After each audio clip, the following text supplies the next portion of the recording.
Friends, welcome back. तो friends, अभी का वीडियो है पाकिस्तान शॉक्ड, सीखो कैसे भारत ने टर्की को क्या खूब सबक सिखाया। ओह, मुझे लगता है ये वही जो वीट का ना, इन्होंने टर्की ने जो गेम खेला था कि इंडिया से जो आई उसको बोल दे इसमें वायरस है, तो इंडिया ने भी अच्छा सबक सिखाया। अब देखते हैं और कुछ सिखाया है, पर जो हमने सुना वो तो बहुत अच्छा किया कि उन्होंने कहा तुमको नहीं चाहिए, ठीक है हम दे देते हैं, इजिप्ट को दे दी, तो वही है। और अभी न्यूज वीडियो हमने की थी, उससे पता चला कि ये सब जो है गेम टर्की ने क्यों खेली कि रशिया के साथ और क्लोजनेस है ही उनकी, तो उनको है कि भैया यहाँ पे हम इंडिया का इस टाइप से तंग कर रहे हैं, बदनामी करेंगे, अपना एजेंडा इनका, और वहां से हम रशिया पास ही है तो हम तो रशिया से भी ले सकते हैं गेहूं, हमें क्या फर्क पड़ता है। पर अगर मजा तब आएगा कि जब वहां से ना आई और फिर इनके यहाँ पंगा हो, तब आएगा। मेरे को तो वो वेट है कि अगर ऐसा हो जाए तब हमें मजा आएगा देखने में कि अब तुम क्या करोगे, कि वहां से उनको लग रहा है कि उस इलाके से पास ही है, रशिया भेज देगा। अब मैं वेट करूं कि ना भेजे और फिर पता चले। पर देखते हैं वीडियो, तो वीडियो शुरू करते हैं। वीडियो शुरू करने से पहले अगर आप चैनल पर नए हो और आपने अभी तक सब्सक्राइब नहीं किया है तो जल्दी से पहले सब्सक्राइब के बटन और बेल आइकन को क्लिक कर लो, ताकि आपको हमारे सारे न्यू वीडियोस के नोटिफिकेशन मिल जाए जैसे हम अपलोड करें। अगर आपको वीडियो पसंद है प्लीज लाइक एंड शेयर। चलिए शुरू करते हैं। क्या इंडिया ने टर्की को सबक सिखा दिया? मुझे लगता है कि सिखा दिया। और इस रशियन एंड यूक्रेन वॉर का सबसे बड़ा जो बेनिफिशियरी है वो हिंदुस्तान है। जो इंडिया का वो गंदम था वो मिस्र चला गया, इजिप्ट चला गया, तो अब टर्की वाले फिर करके कह रहे हैं कि भाई हमें वो गंदम दोबारा चाहिए। क्या कहना चाहेंगे कि इंडिया ने अब कहा कि हम आपको गंदम दोबारा कभी भी नहीं देंगे? अभी मोदी साहब की मुलाकात जो बाइडेन साहब से एक इंटरनेशनल फोरम पे जो इंडो पैसिफिक इकोनॉमिक फोरम था, वहाँ मुलाकात हुई। क्या की बात कर रहे हैं? क्या कहा उसको? इंडिया को तो कुछ भी नहीं कहा, वो खरीद रहा है। एक हफ्ते के दौरान पेट्रोल की कीमत में 60 रुपए इजाफा कर दिया, जिसके बाद अब पेट्रोल की जो फी लीटर कीमत है 209.86 रुपए तक तकरीबन 210। आप देखिए कि किस तरीके से तेजी से वो रशिया से तेल ले रहा है। किसने क्या कहा उसको? किसी ने कुछ कहा? इस बात का भी इम्कान है कि आने वाले दिनों में भी पेट्रोलियम मसनूआत की कीमतों में इससे भी ज्यादा मजीद इजाफा हो जाए। फर्स्ट ऑफ ऑल तो ये रिजेक्शन ही गलत थी। अब दूसरी अहम बात ये जिससे हमें सीखने की भी ज़रूरत है। दूसरी अहम बात ये कि वो अना में आ गए अब, कि आपने अगर रिजेक्ट किया है ना तो अब आप मतलब पंजाबी कहते हैं उन पे होता है तो उन करके वखा। हेलो फ्रेंड्स, तो जय हिंद। हिंदुस्तान स्पेशल में आपका स्वागत है दोस्तों। तुर्की ने भारत का जो गेहूं खराब बताकर लौटा दिया था, अब उसी गेहूं को मिस्र ने हाथों हाथ खरीद लिया है। इस तरह भारत ने तुर्की के मुंह पर करारा तमाचा जड़ दिया है। मिस्र ने बताया कि तुर्की इस पर सियासत कर रहा है और गेहूं के खराब होने पर झूठ बोल रहा है। रूस यूक्रेन जंग के बीच सभी देश भारत से गेहूं खरीदने के इच्छुक हैं। मिस्र को इस गेहूं की क्वालिटी बढ़िया लगी और तुर्की भेजी गई खेप अब मिस्र रवाना कर दी गई है। पाकिस्तानी मीडिया ये चर्चा कर रहा है कि अब भारत तुर्की को कभी गेहूं नहीं भेजने वाला। तुर्की एक तरह से पॉलिटिक्स कर रहा है, लेकिन भारत ने भी उसे चारों खाने चित कर दिया।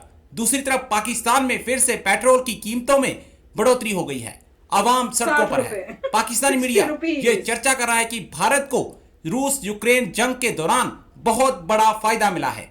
So friends, let's start this very interesting video. Thank you so much. Recently खबर आई है कि जो वीट इंडिया ने टर्की को भेजा था, वहीं भी वीट जब उन्होंने इजिप्ट को भेजा तो टर्की ने कहा कि हमें वापस चाहिए आपका वीट, तो उन्होंने कहा कि हम आपको अब कोई भी चीज़ नहीं देंगे, अपना वीट कभी भी नहीं देंगे। क्या कहना चाहेंगे इस बारे में आप? देखिए, ये सारा कुछ ना पॉलिटिकली एक स्टंट चल रहा है और इंडिया अपने कंट्री के हिसाब से बहुत अच्छी ग्रोथ कर रहा है, बहुत अच्छे और बड़े डिसीजंस ले रहा है और ऐसे डिसीजंस ले रहा है जो कि वाकई नाकाबिले फरामोश हैं। जो काम हम लोगों को करने चाहिए थे और हम लोग उसकी बेसलाइन तक पहुंच गए हुए थे, वो काम लास्ट मोमेंट पे आके हमने छोड़ दिए। इंडिया काम वो कर गया, ठीक है। अब चूँकि ओवरऑल सिर्फ पाकिस्तान में ही पॉलिटिक्स नहीं है, ओवरऑल पॉलिटिकली स्टंट अपनाते हुए अगर इंडिया का वीट रिजेक्ट किया है तो उसके पीछे कोई ऐसी वजह नहीं हो सकती, पॉसिबल नहीं है कि एक इम्पोर्ट किया जा रहा है, आप वीट इम्पोर्ट कर रहे हो और आप किसी कंट्री को इस तरह का आटा दे के अपना इमेज तो गंदा नहीं करोगे ना। मेरा ख्याल से एक ये नॉर्मल प्रैक्टिस है। फर्स्ट ऑफ ऑल तो ये रिजेक्शन ही गलत थी। अब दूसरी अहम बात ये जिससे हमें सीखने की भी ज़रूरत है। दूसरी अहम बात ये कि वो अना में आ गए अब, कि आपने अगर रिजेक्ट किया ना तो अब आप मतलब पंजाबी कहते हैं उन पे होता है ना तो उन करके वखा, ठीक है। बात पर कायम रहना। उन्होंने अपनी बात पे रिजेक्ट उन्होंने किया, उन्होंने उनकी रिजेक्शन को भी एक्सेप्ट किया और उसके बाद वो अपनी बात पे कायम है। अब वो वापस आ रहे हैं, अब वो यू टर्न ले रहे हैं। ठीक है, अब जो इंडिया का वो गंदम था वो मिस्र चला गया, इजिप्ट चला गया, तो अब टर्की वाले फिर करके कह रहे हैं कि भाई हमें वो गंदम दोबारा चाहिए। पता नहीं ये कब मुझे क्या कहना चाहेंगे बताना कि भी इंडिया नहीं ने है अब क्या, कहा कुछ कि हम हुआ है आपको क्या? गंदम दोबारा कभी भी नहीं देंगे, तो इस बारे में क्या कहना चाहेंगे आप? देखिए पहले तो तुर्की को जो था ना इस बारे में सोचना चाहिए था कि अगर उनके पास गंदम नहीं थी तो वो रिजेक्ट करने से पहले या उन्हें रशिया दोबारा ने दी भेजने क्या? से पहले वो सोचते कि उनका अगला लाहे अमल क्या था, क्या वो किसी और से गंदम ले सकते थे या नहीं।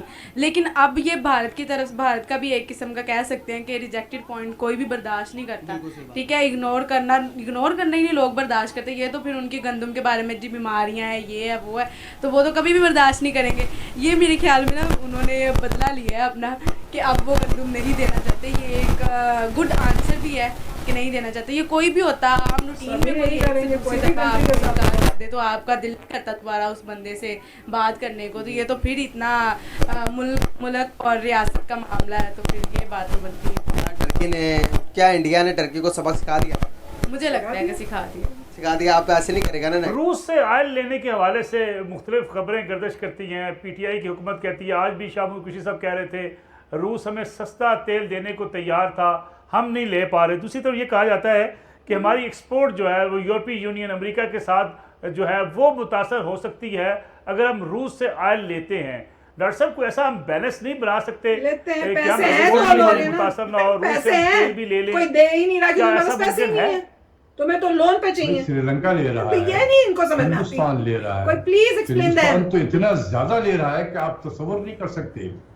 अच्छा, और इस रशियन तसव्वुर और नहीं कर यूक्रेन सकते, वॉर इतना भी नहीं का ले रहा। सबसे बड़ा जो बेनिफिशियरी ये है लोग बोल वो बोल के हिंदुस्तान इतना है। वो क्रिएट कर रहे हैं लोगों के दिमाग में। हिंदुस्तान ने पता नहीं क्या क्या कर 2021 दिया। में सिर्फ 12 मिलियन बैरल तेल इंपोर्ट किया था पूरे साल में, जो उसकी रिक्वायरमेंट का सिर्फ 2% था।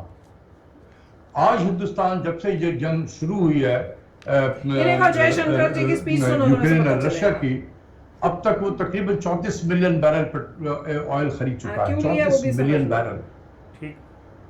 और ये मार्च के महीने में 3 मिलियन बैरल इंपोर्ट किया था उसने। अप्रैल के महीने में उसने 7.2 मिलियन बैरल इंपोर्ट किया। अंदर ही रखते हैं वो, कहीं होते हैं ना मई के पड़ोसी। महीने में 24 मिलियन बैरल इंपोर्ट किया। जून के महीने में 28 मिलियन बैरल इंपोर्ट होगा।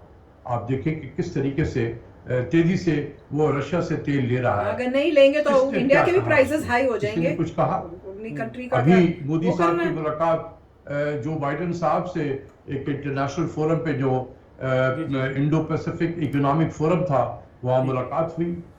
क्या कर लिया उन्होंने, क्या कहा उसको? इंडिया को तो कुछ भी नहीं कहा, वो खरीद रहा है। बात यह है कि इस मुल्क में जो हमारे इंडिया को पॉलिसी कुछ मेकर कह सकता भी हैं, नहीं। इनको इतना डराया गया है। ओहो, अगर IMF नहीं जाएगा तो ये तबाही हो जाएगी, IMF में नहीं गए तो वो तबाही होगी। और हमारी कौम जो है, हमारे हुक्मरान डर डर के IMF में जाते रहे, डर डर कर कि अगर नहीं गए तो क्या क़यामत टूट जाएगी। यार यही पाकिस्तान था 2004 से 2008 तक IMF में नहीं था, तो क्या हुआ था? हम खड़े हो गए थे ना, आराम से थे। क्या किया किसी ने? क्या वर्ल्ड बैंक ने लैंडिंग रोकी थी?